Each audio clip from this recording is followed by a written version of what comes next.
Hey friends, how are you? Welcome to Backspace. In this tutorial, I will show you how to insert commas in numbers in Microsoft Word automatically and correctly.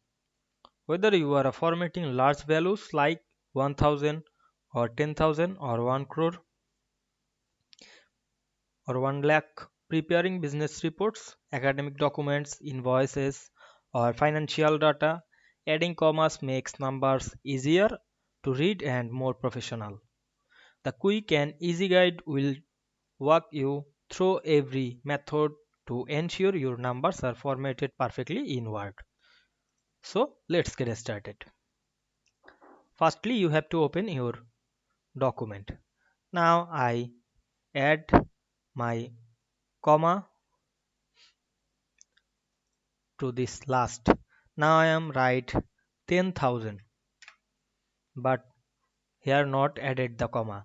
Now I am select the 10 then press comma on our keyboard and we can see automatically the number is 10,000. Otherwise you can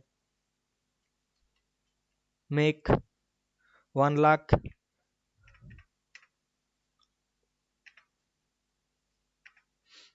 then select this option and added the comma. Now we can see we easily added comma to numbers very easily. Otherwise you can add it 2000 then added the comma on your keyboard.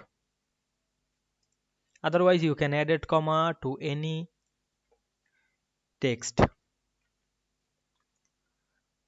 I hope you understand this process. If this video helped you, don't forget to like, comment and subscribe my channel to get the next video very soon. Thanks for watching.